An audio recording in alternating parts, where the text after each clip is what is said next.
Hey guys, how's it going? Today I wanted to speak about the difference between truth and fiction.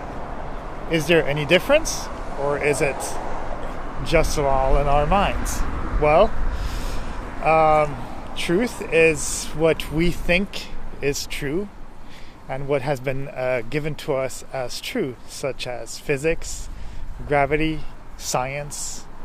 And what is fiction is what we see in movies like Harry Potter, magic, debatably a lot of other things that are ancient old beliefs that have basically become part of our culture, and we take them as truths. And a lot of times the truths that we believe are actually the truths that become our reality. So if you live as an ant, for example, in a very small little place that's basically just a wooden box, for example, and you've never seen the rest of the world, then your truth is that your world is just within that box. So there's nothing else to know about the truth, if that makes sense. Then fantasy would be whatever is beyond that box. So we know, thanks to whatever has been told to us by physics and what we know from science and math and all these things, that there are certain truths. But these are the truths that we see. That's why there's movies such as The Matrix that kind of question that and tell you, hey, well, do you want to take the red pill or the blue pill? And one of those pills will actually tell you the truth about the world. And I think that comes really, that really sums up basically what we are as human beings, because a lot of times older generations have very different beliefs than the newer generations, and also depending on what country you live in, you're obviously going to have a very different take on what is reality and what is fantasy. So that's one thing to take into consideration, is that it's very difficult, very, very difficult to know what is true, because if, for example, as a kid, you tell a joke, and when you tell that joke, everybody laughs, you're going to think you're funny. And you're going to keep on doing probably funny things because, hey, it makes you feel good. But now if you were to say a joke and everybody teased you on it, well, it would probably be a bad experience, and there's a very big chance, a very big likelihood that you're not going to keep on doing that thing. So you're going to think that you suck at it and that you're not funny at all. Even though maybe if they had laughed at you the first time, you might have continued doing it and you would have probably become very successful at comedy. So usually we do the things that are within our truths. If you're allergic to seafood, well, you're going to say that seafood is yucky. If seafood makes you feel great, well, you're going to love seafood. And genetically too, that's why everybody has different wants, different likes, different things that they do, because depending on your body, your mind, however it works, on the experiences that you have, on what country you were born in, you have different beliefs. And a lot of beliefs of reality come from television and definitely our surroundings and even our parents and stuff like that. But what if you, as a human being, you could question that? And you could just say, you know what, everything that I know is bullshit. And I want to figure out what is my truth, what is my reality.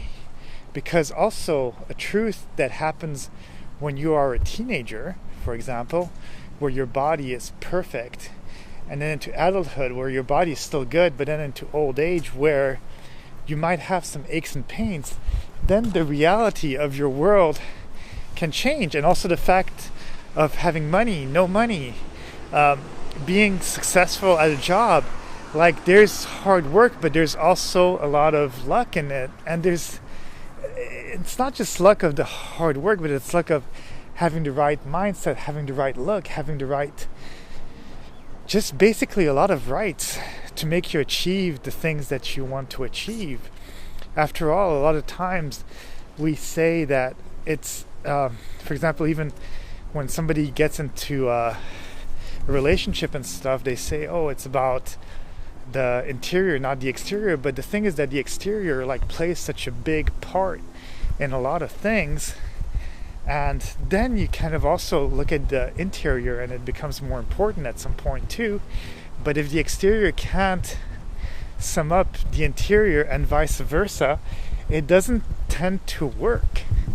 And it's a whole thing. That's why it's really, really tough. And on top of that, you have to have genetically too, like organs that are healthy, be it heart, be it liver, be it anything you can imagine. There's just so many things that are just based on luck and randomness and all these things. You could be walking in the street, you could get shot, you could be on a plane and it just skydives. There's so many things in this world that make it real, unreal, and it's really, really tough, because you know how they say the butterfly effect.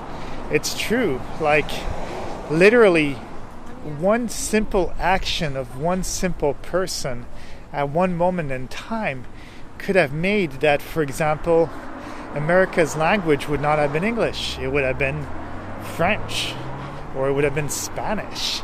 And just the fact of how the world is, and if Pangea like didn't separate and there wouldn't have been continents and we would have just had one big massive land, what would have happened? Also the fact that there's different weathers, that some places are hotter, some places are colder, create a truth and a reality. That's why I don't take anything for granted, because whatever you think is real in your mind, but it's not real in somebody else's mind.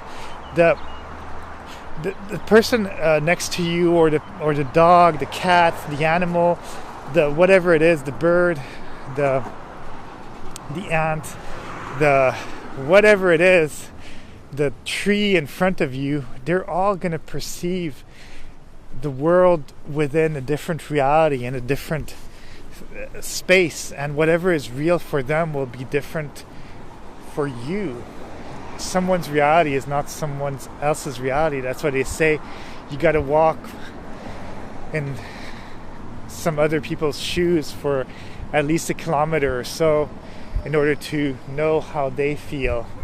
And that's why it's really almost impossible.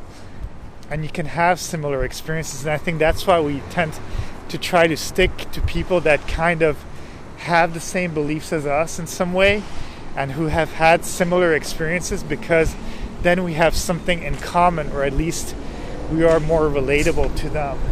That's why, for example, as a Belgian in America, if I see somebody who speaks French, you tend to be more friendly towards them, whereas if you had met them in Europe, you maybe would not have really thought about it so much. But in America, you try to stick together, and that's why some cultures,